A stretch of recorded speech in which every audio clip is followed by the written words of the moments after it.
स्वस्थ रहने की कामना करते हैं, लेकिन ये सबको सुलभ नहीं हो पाता। कैसे सुलभ हो, हम बराबर इसकी चर्चा करते आ रहे हैं। और एक खास बात बराबर करते आ रहे हैं कि धनवान बनने के यही उपाय है। धनवान बनने के उपाय में कुछ और भी ऐसी बातें हैं जिनका नियमतः पालन बहुत जरूरी है। अगर वो नियम पालन न किए गए तो जो प्रयास किया जा रहा है वो पूरा सफल नहीं हो पाएगा। तो वे कौन से छोटे छोटे नियम हैं, उनकी चर्चा करेंगे और थोड़ी सी चर्चा उस बात की भी करेंगे कि ये 2014 बीत रहा है, 2015 शुरुआत होने वाला है। 2014 ने जो दिया वो हम सबके सामने है।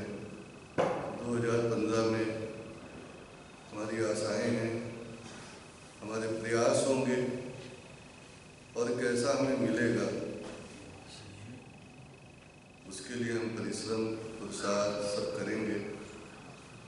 लेकिन कुछ ऐसे संकल्प भी जोड़ लिए जाएं नए वर्ष के लिए, उनकी भी थोड़ी चर्चा कर ली जाए। यद्यपि हम पहले भी आपसे आग्रह कर चुके हैं इन सब विषय पर, लेकिन ये सारे बिंदु जो नए साल के लिए हमने सोचे हैं आपसे कहेंगे, आप उनको निभाएंगे तो एक अच्छी शुरुआत हर प्रयास में संभव बनेगी। नए साल में कुछ संकल्प कर लीजिए, क्योंकि संकल्प में बड़ी शक्ति होती है। संकल्प में इतनी शक्ति है कि अगर आप सोच लें तो क्रांति आ जाएगी। सबसे पहला संकल्प आप अपना ये उठाइए कि आपके दिल पर, आपके मस्तिष्क पर जो बोझ है वो हट जाए। जो दिल पर बोझ है, किसी परिवार के सदस्य से आपकी नाराजगी है, किसी रिश्तेदार से आपका अनबन है, किसी मित्र से आपकी अच्छी नहीं पटरी बैठी है, तो आप असंतुष्ट हैं, नाराज हैं, तो पहला संकल्प ये कीजिए कि हम अपने एक व्यक्ति को माफ कर देंगे।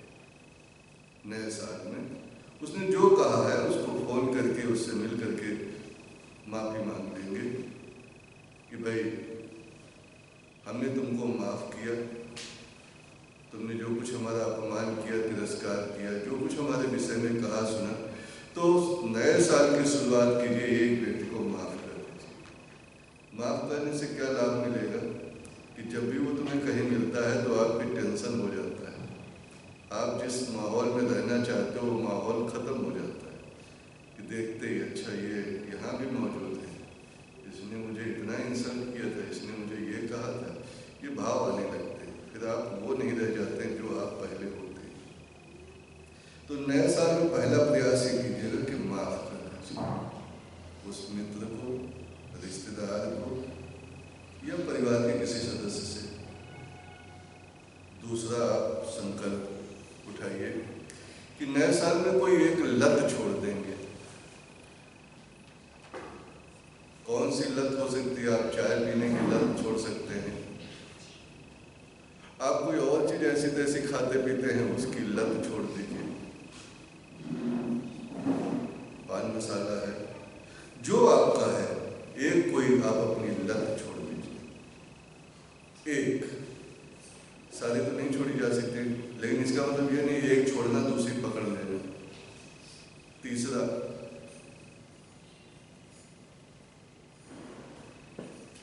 एक शिकायत दूर कर दीजिए जो आपकी पत्नी, आपका पिता, आपका मित्र आपसे शिकायत रखता हो, उसकी कोई एक शिकायत दूर कर दीजिए।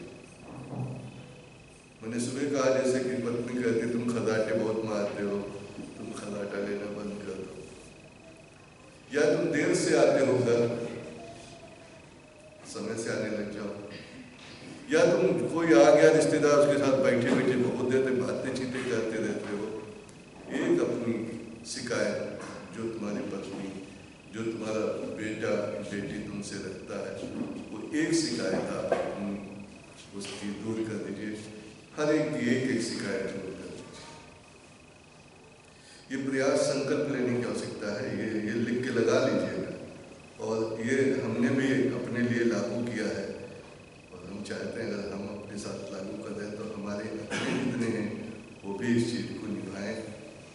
नया उत्साह भरा समय शुरुआत हो। चौथा, बच्चों को 1 घंटे का समय प्रतिदिन बिल्कुल नितांत आरक्षण कर दीजिए कि 1 घंटे का समय हम अपने बच्चों के साथ बैठेंगे। No phone, no TV, no relatives, सिर्फ हम अपने बच्चों के साथ 1 घंटा उन्हें सुनेंगे, उन्हें समझेंगे, उन्हें देखेंगे कि वो क्या चाहते हैं, क्या कर रहे हैं, हमारे बीच क्या जिज्ञासा है। कोई रोक टोक नहीं करेंगे। चिल्लाते हैं तो उनको देखेंगे कि आखिर पीछे क्रांति इनकी क्यों है, अशांति क्यों है। ये बच्चों के लिए बिल्कुल सटीक। पांचवा, अपने माता पिता को उनकी कोई एक ख्वाहिश आपसे बार बार कर रहे हो तो उनकी कोई एक बात, उनकी कोई एक इच्छा जरूर इस साल पूरी कीजिए। जो उनकी इच्छा हो, जैसे बहुत से बड़े लोग हैं उनके माता पिता चाहते हैं उनको कोई तीर्थ यात्रा करा दी जाए, या वो चाहते हैं कि उनको कोई भंडारा कराना चाहते हैं, कोई पाठ कराना चाहते हैं, या कोई नया कोई कमरा बनवाना चाहते हैं। जो उनकी इच्छा हो, एक उनकी इच्छा पूरी करिए, जो आपके माता पिता हैं। कितने संकल्प हो गए? 5 हो गए। छठा संकल्प बड़ा कठिन है, लेकिन यह है कि यह करना पड़ेगा। नित्य किसी एक व्यक्ति की प्रशंसा कीजिए। नित्य किसी एक व्यक्ति की, घर का हो बाहर का हो, रोज एक व्यक्ति की प्रशंसा कीजिए। भाई कि अशोक बहुत अच्छे हैं, अशोक हर मामले में। फिर अगले दिन मनदीप का नंबर रखो, फिर उस दिन अशोक का चर्चा मत करना, कि कंपेयर मत करना कि ये उनसे ज़्यादा अच्छे हैं। मतलब एक व्यक्ति, उनके गुणों की प्रशंसा। गुण सब में है और गुण भी सब में है, लेकिन प्रशंसा जरूर करना है। अपने यहाँ आने वाले लोगों के सामने अपने बच्चों की प्रशंसा कीजिए। आपका बच्चा बड़ा उपद्रवी है, बिल्कुल नहीं पढ़ता लिखता है, फिर भी आप आने वाले से ये कि ये मेरा बेटा तो बहुत लायक है, कोई इसमें ऐब है ही नहीं, इतना मन लगा के पढ़ता है कि भाई साहब हम तो इससे कहते थोड़ी देर खेल लो, अब आराम करो। अब वो बच्चा भी हैरान कि हमने तो इनकी नाक में दम कर रखा है और ये क्या बता रहे हैं। उसके अंदर बदलाव आप देख सकेंगे, बिल्कुल होता है, निश्चित तौर से बदलाव आएगा। तो एक व्यक्ति की रोज प्रशंसा कीजिए, अपनी पत्नी की खास तौर से। ये खाना बनाते हैं तो भाई साहब कमाल, ऐसा खाना तो हमने खाया ही नहीं, ये मत कहना खाया ही नहीं जाता है, ऐसा प्रशंसा में व्यंजना ने भाई अपने भाई की प्रशंसा, जिनसे आपका थोड़ा अनबन हो उनकी प्रशंसा। ये मैंने एक IPS अफसर से सीखा और अपने जीवन में इसको उतारने की बहुत कोशिश की और बड़ा लाभ मिला। एक तो अनावश्यक जो जैसा है वैसा कह करके, अब एक आंख वाले को बराबर उसके दाहिने बाएं कहोगे, एक आंख वाला वगैरह वगैरह, तो क्या समझते हो उससे संबंध अच्छे रहेंगे? वो जहाँ मौका कर पाएगा वहाँ तुमको दिखा देगा एक आंख का कमाल। हम लोगों में कहावत कही गई, 100 सूर और सहस में ताना और 80 लाख में ऐचा ताना। तो जिसकी आंखें टेढ़ी मेढ़ी हैं वो 80 लाख आदमी एक जगह इकट्ठे हों, उनको बेवकूफ़ बना देगा अपने तरीके तरीके से। तो ऐसे दृष्टिदोषी लोगों की से सावधान भी रहना और इनकी प्रशंसा जरूर जाए।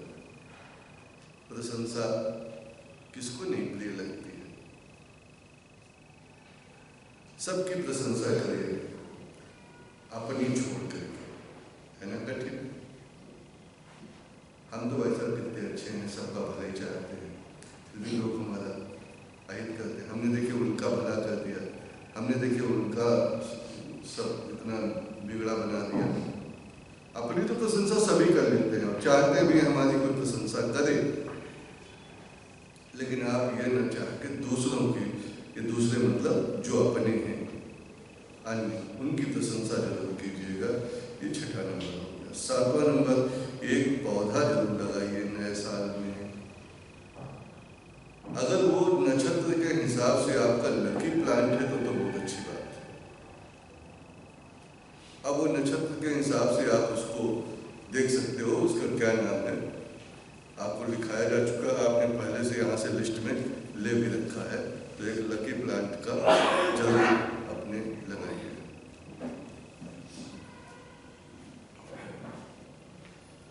आठवां पॉइंट, 1 घंटा सप्ताह में, रोज नहीं, रोज तो बच्चे को देना है, 1 घंटा सप्ताह में आप ईश्वर के सन्मुख बैठ करके अपनी प्रार्थना पीड़ा दोनों उन्हें सुनाइए, या किसी संत का आश्रय कर लीजिए, उसके पास जाइए, 1 घंटा बैठिए, अपनी मन की, बहुत भीड़ है उसके पास, आपकी मुलाकात संभव नहीं बन रही, लेकिन उसके परिवेश में जाकर के बैठ करके आप बोल के चले जाओ। जरूरी नहीं कि वाणी से आपका वार्तालाप हो, आप उस परिवेश में जाकर के वो शब्द बोल सके, तो शब्द मिटते नहीं हैं, वो तो कहीं न कहीं से उस सत्ता के पास पहुंच जाएंगे जहां पर आवाहन होता है महाशक्ति। आवश्यकता नहीं है कि कोई माध्यम हम ही बने, आप स्वयं भी सक्षम माध्यम है और सत्ता सुनती है, इसका आपको यकीन भी हो जाएगा। तो 1 घंटा सप्ताह में भगवान के लिए और 1 घंटा न भगवान जी, अब भगवान नहीं समझ में आते हैं, कहें फोटो के आगे बैठ के क्या कहें, तो कोई वाचक संत मिल जाए उसके साथ। 9वां नंबर, जिस बात से आप सहमत नहीं हो उस बात का विरोध जरूर दर्ज कराइए, दबिए नहीं, अपनी बात खुल के रखिए, अशोक की तरह, देखा जाएगा। लेकिन ये बार बार नहीं करना, एक ही बार करना, एक बार खुल के रोज की आदत डाल लीजिए। देखिए ये बात गलत है, ये ऐसे नहीं ऐसे है, फिर बहुत जस्टिफाइड मत कीजिए, बस थोड़ा सा, ताकि आपके अंदर एक वो गुण जिसे सद्गुण कहते हैं, जिसे जुनून कहते हैं, वो बना रहना चाहिए। 10वां नंबर, एक किताब जरूर महीने में पूरी कोशिश करो आपके द्वारा पढ़ ली जाए। कोई किताब एक ले लीजिए जो 1 महीने में आप उसे कभी 2 पेज, कभी 4 पेज, कभी 10 पेज, और बढ़िया तो ये रहेगा श्री रामचरितमानस का पारायण कर लीजिए। नवान पारायण 27 दिन का पाठ, उसमें सब कांड के हिसाब से पैराग्राफ दिया, इतना पढ़ लीजिए तो ये 30 दिन में पूरा हो जाएगा। मास पारायण इसे कर सकते हैं। 11वीं बात और 12वीं बात, 2 बातें और आपसे कहेंगे। 11वें नंबर पे ये कहेंगे कि 2015 आ रहा है, तो कोई दमदार अपने लिए एक बात सोचिए कि इस साल हमको ये करना है। एक ऐसा सपना जो असंभव हो, बिल्कुल नितांत संभव न बन सकता हो, वो तय कर लीजिए कि हम इस बार BMW कार खरीदेंगे या कोई और बड़ा मकान लेंगे, बड़ा सा बिजनेस प्लान डालेंगे, अपनी परीक्षा में ऐसी तैयारी करेंगे कि मेरिट में आएंगे, कोई एक ऐसा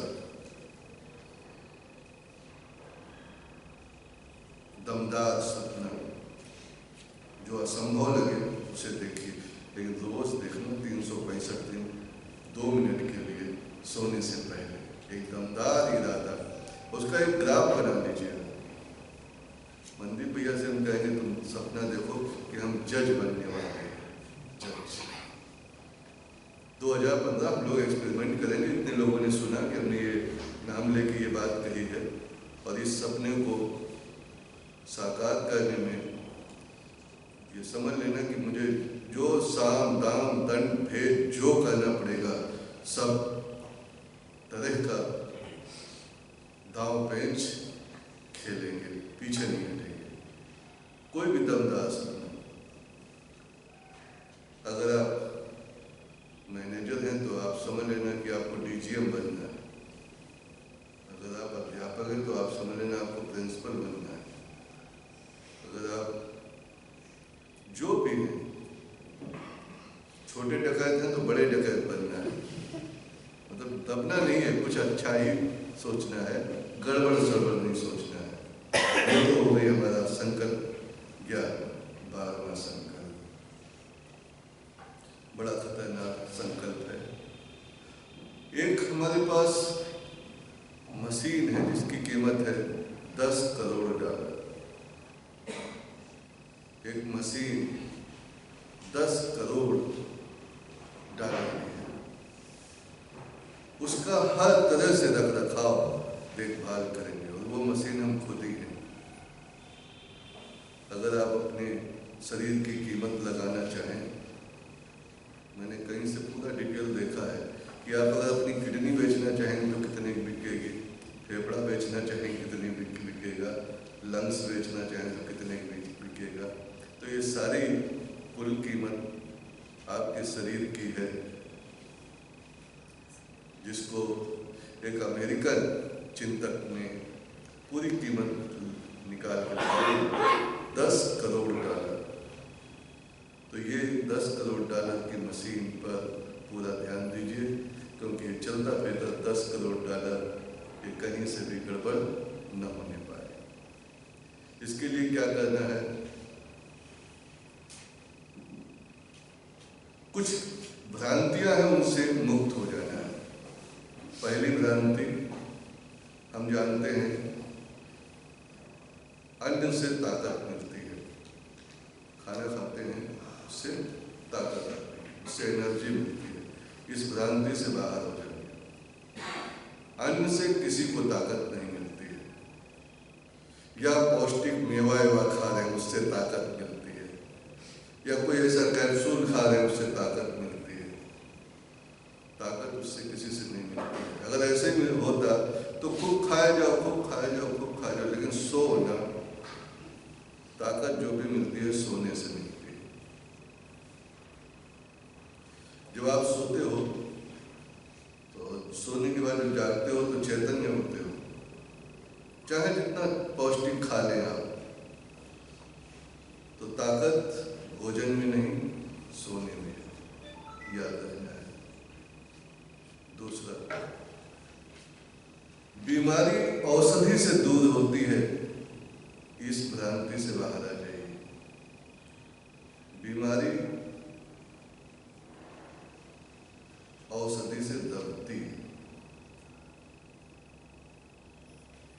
ठीक होने के लिए जो बीमारी आई है, वो शरीर के अंदर जो अन्न या और जो चीजें खा रहे हैं उसके कारण जो मल इकट्ठा हो जाता है, वो मल बाहर निकल जाए तब हम स्वस्थ हो जाएंगे।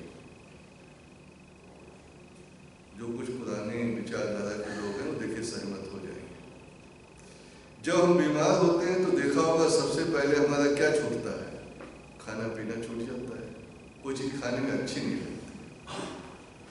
नवरात्र का व्रत रहते हो तब तुम्हें कोई कमजोरी आती है, चैतन्य बने रहते हो और एक्टिव हो जाते हो और ज्यादा पाठ होता है, आलस तक नहीं आता। और जब यहाँ भंडारे की पूड़ी छक लेते हो फिर फिर कहते हो अब देखो हमको नींद सवार हो गई है। जो मल है अंदर शरीर में, उसके कारण हम बीमार होते हैं।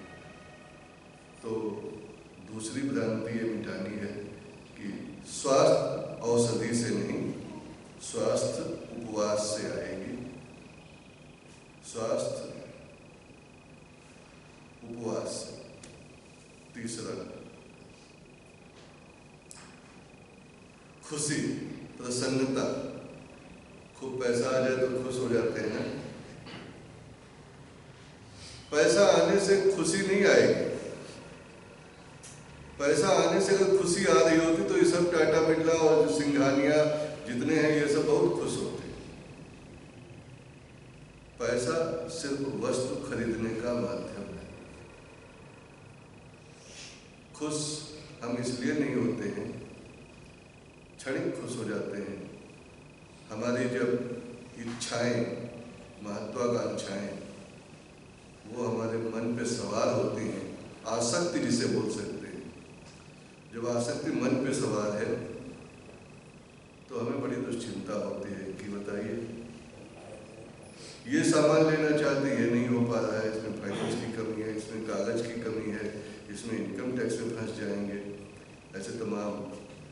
और जब आप वो वस्तु खरीद लेते हो तो उस दिन कितना खुश होते हो, लोगों से बताते हो भाई साहब आपके आशीर्वाद से आज मकान ले लिया है, आपके आशीर्वाद से आज गाड़ी नहीं आ रही है, आज बहुत खुश है आप।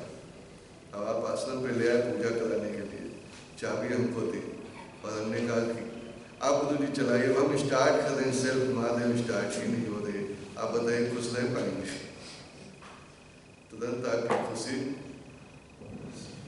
ये जब कोई इच्छा पूरी हो जाती है तो मन पर से वो बोझ हट जाता है और मन खुश हो जाता है। तो ये कुछ भ्रांतियां हमारी हैं, उनकी चर्चा हम लोग नए साल के पहले दिन पे करेंगे विस्तार से। ये 5 इंद्रिय पे, 5 कर्म इंद्रिय पे, 5 ज्ञान इंद्रिय पे कौन कौन से बोझ हैं, किस तरह से हटाए जाएंगे, उनकी चर्चा कर लेंगे। अब चर्चा करते हैं कि धनवान बनने के कोई 5 और ऐसे बिंदु जिनको सुन लेते हैं, समझ लेते हैं। धन की देवी के विषय में चर्चा हम पहले भी कर चुके हैं कि उसकी उत्पत्ति है समुद्र से। कहाँ से उत्पत्ति है? लक्ष्मी की उत्पत्ति समुद्र से है ना, बिल्कुल बात पक्की है। तो समुद्र से जहाँ से धन की देवी की उत्पत्ति है, तो समुद्र से पैदा होने वाली हर वस्तु उस लक्ष्मी की कोई न कोई रिश्ते में लगती हुई होगी कि नहीं? और आपने देखा होगा कि लक्ष्मी जी की फोटो पर 2 सूंड हाथी के, और वो क्या चढ़ा रहे हैं उसके ऊपर? जल चढ़ा रहे हैं लोटे से। आनंद आश्रम यूं ही नहीं कहता है जल पिया करो, जल पिया करो, जल पिया करो। अगर आप चाहते हो तुम्हारे घर लक्ष्मी रहे तो अपने घर के पूजा के कक्ष में एक कलश में, लोटा में, यानी जल भर करके, मिट्टी का हो, तांबे का हो, जल भर के उत्तर पूरब के हिस्से में रख दो परमानेंट। रोज उसको उठा के तुलसी में चढ़ा दो या किसी और पेड़ में चढ़ा दो, लेकिन रोज रखो। या 1 सप्ताह रखा रहने दो, फिर चढ़ा दो, फिर नया बदल के रखो। जल का एक पात्र भरा हुआ आपके पूजा कक्ष में मेंटेन रहना चाहिए। कहाँ पर? उत्तर पूरब के हिस्से। तो धन की देवी लक्ष्मी प्रसन्न होगी। दूसरी, जल में ही कमल होता है, लक्ष्मी जी का आसन भी कमल है। वैसे लक्ष्मी जी विष्णु भगवान के साथ स्वयं विराजमान है, तो वो शेषनाग की जो सैया है उस पर विष्णु के साथ। अब सांप न घर में पाल लीजिएगा तो विष्णु भगवान भी। तो कमल की उत्पत्ति जल से है, तो कमल का पुष्प ऐसे रख सकते हो, या फिर कमल के फूल की फोटो आप अपने मंदिर में उत्तर पूरब की तरफ लगा लीजिए, या कमल गट्टा या कमल का बीज आप पूजा स्थान में उसी जगह रखो जहां चल रखा है। ये दूसरा कमल गट्टा। समुद्र से पैदा होने वाली कुछ और वस्तुएं जैसे कि शंख है, दक्षिणावर्ती शंख अनन्य पवित्र समृद्धिदायक आपके घर में पूजा स्थान में खास तौर से होना चाहिए। दक्षिणावर्ती शंख, दक्षिणावर्ती शंख पीले वस्त्र पे, चांदी की प्लेट पे, चावल की ढेरी पे, जैसे भी आपसे संभव बने आप उस पर रख करके उसको प्रणाम कीजिए और उस पर रोज पुष्प अर्पित कीजिए पीले रंग का।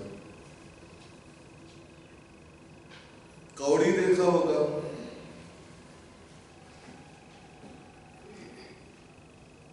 सम संख्या में कौड़ी अपनी पूजा स्थान पे एक कटोरी में रख करके रोज उस पर अक्षत पुष्प चढ़ाइए और प्रति 15 दिन पर वो जो कुछ चढ़ाया है उस पर वो सब वहां से हटा करके आप तुलसी के पेड़ में, अशोक के पेड़ में, केले के पेड़ पे, कोई भी ऐसा वृक्ष जो पूजित हो, आंवले का पेड़, बेल का पेड़, वहां उसमें छोड़ दिया करें। ड्राइंग रूम में अगर आप कछुआ आर्टिफिशियल टेबल पे, सेंट्रल टेबल या कोई ऐसी टेबल है उस पर रखें, पानी भरे हुए बाउल में कछुए का हो,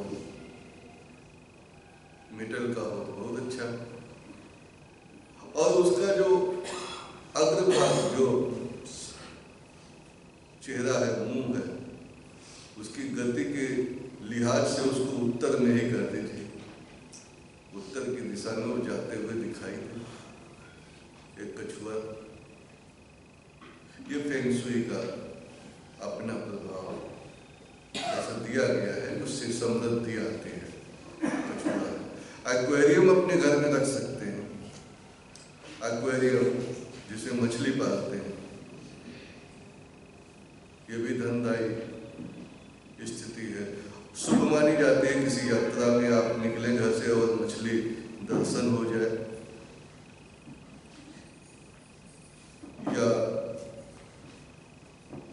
राहु जनित कोई कोप परेशानी हो तो उसमें आप मछली के उसमें दाना डाल कर उसको खाने को देकर के आप राहु के दोष से मुक्त हो सकते हैं। मछली का जल में उगने वाले पौधे अगर आप किसी बोतल में डाल करके रख सकें तो उससे सबसे बड़ा लाभ ये होता है कि उनमें ऑक्सीजन देने की कई गुना क्षमता होती है। तो आपके घर में मानसिक दबाव के जितने भी कारण हैं वो सब समाप्त हो जाएंगे, अतिरिक्त ऑक्सीजन उनसे मिलती रहती है और लक्ष्मी की कृपा तो मिलेगी ही मिलेगी।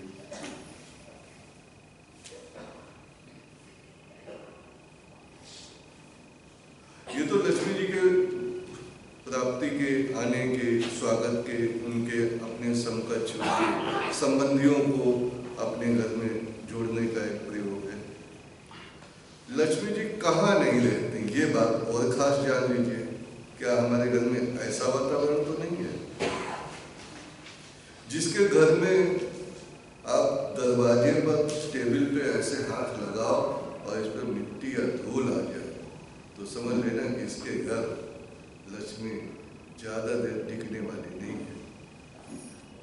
आपके घर कहाँ पर जो आपके घर में खाना खाने वाली टेबल है, उस पर नाश्ता वाली टेबल, पढ़ाई की टेबल, जितनी टेबल है और जितने बेड के चारों तरफ के जो आपके बॉर्डर होते हैं बेड के, वहाँ पर किचन में अगर आपने ऐसे हाथ लगाया और धूल हाथ में आ गए तो समझ लेना ये दरिद्र, लक्ष्मी का विपरीत अलक्ष्मी के रहने के स्थान है। जिस घर में जाले लगे होंगे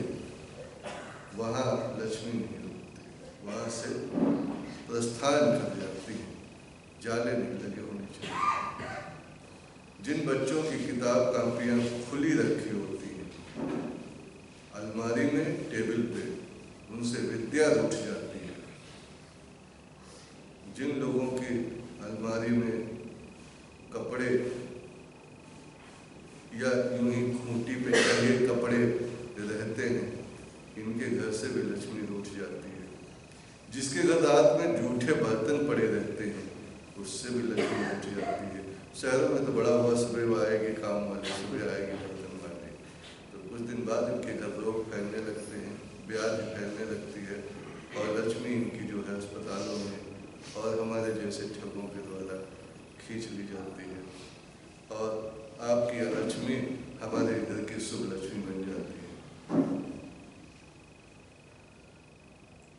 जिन घरों में सुबह सुबह तेज तेज आवाज से लोग बातें करने लगते हैं, वहां से भी लक्ष्मी उठ के चली जाती है। कोई भी ऐसा संवाद हो, प्रयास करो आपको ऊंची आवाज में सुबह सुबह न बोलना पड़े।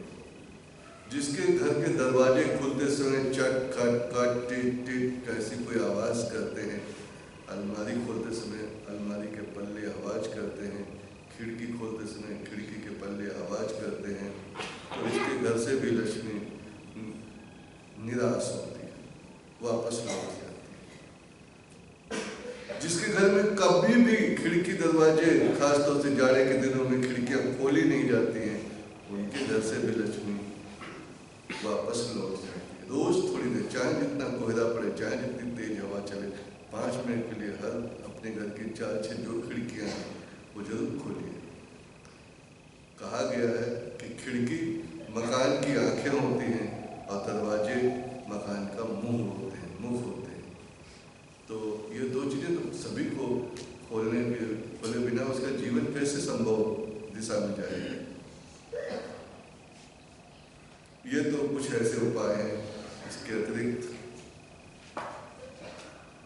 कुछ और उपाय जरूरी हैं जिनको हम सहज से निभाते चले, अच्छा रहे। घर में सुगंधित वातावरण हो, कोई अच्छी बढ़िया धूप बत्ती अगरबत्ती जरूर सुलगाइए सुबह से, कोई मधुर संगीत बजाइए सुबह सुबह, और हो सके तो खुद ही गाइए। बचपन में मुझे याद है जब हम बहुत छोटे थे तो अपनी नानी के यहाँ कभी कभी जाया करते थे। तो हमारी नानी सुबह जैसे 4 बजता था, और हम लोगों को चूंकि हम नानी के यहाँ गए हैं तो कहाँ लेटे बैठेंगे, तो नानी शाम को कथा कहानी सुनाती थी जो उन्हें लगे कि बच्चों को सुनाए, इससे बच्चों को उत्साह रहेगा, कुछ ऐसा जागेगा, और सुबह अपना भजन गाने लग जाए। अब सुबह वो तो भजन गा रही हैं, किसी को जगाती नहीं थी कि जागो उठो भजन गाने लग जाए। तो हम लोग कहते थे नानी धीरे धीरे गाओ, तो कहते थे उधर मुकर लो, यानी दूसरी तरफ घूम जाओ। तो हम दूसरी तरफ घूम जाते थे तो वो और बालम तेज करते हैं, यानी अल्टीमेटली उठना ही होता था। तो किसी को भी जगाने के, हम लोग कैसे जगाते बच्चों को, उठो उठो उठो, बस आने वाली है, उठो स्कूल की देर हो जाएगी, और तुम उठोगे नहीं अभी। आदि आप जो भाषा प्रयोग करते हैं वो तो अभिनंदन ही जान सकते हैं कि किस भाषा का कैसे बच्चों पे इस्तेमाल करते हैं। तो सुबह सुबह यथेष्ट कोशिश कीजिए कि आपके घर में सुगम संगीत बजे। ऐसा अलार्म भी न लगा लो जिसे हार्ट फेल हो जाए, मोहल्ले वालों तक का। कुछ लोग तो इतना तेज अलार्म लगा लेते हैं और उसको बंद करके फिर सो जाते हैं, फिर वो 5 मिनट बाद बजता है, 3 बार हार्ट अटैक होता है। ये कुछ ऐसे प्रयास हैं जो सुबह के समय सुगंधित वातावरण हो, शाम को भी ऐसे कुछ सुगंधित वातावरण हो। अगर ऐसे तैसे आपको कोई सपने आते हैं, ठीक से नींद नहीं पड़ती है, तो आप सिरहाने पानी से भर के एक बड़ा सा कटोरा जरूर रखिए। जिस बच्चे को, जिस व्यक्ति को नींद ना आती हो, पानी से भरा एक टब रख लीजिए, तो आपको नींद की जो समस्या है वो धीरे धीरे समाप्त हो जाएगी और सही ढंग से आपको लाभ मिलने लग जाएगा।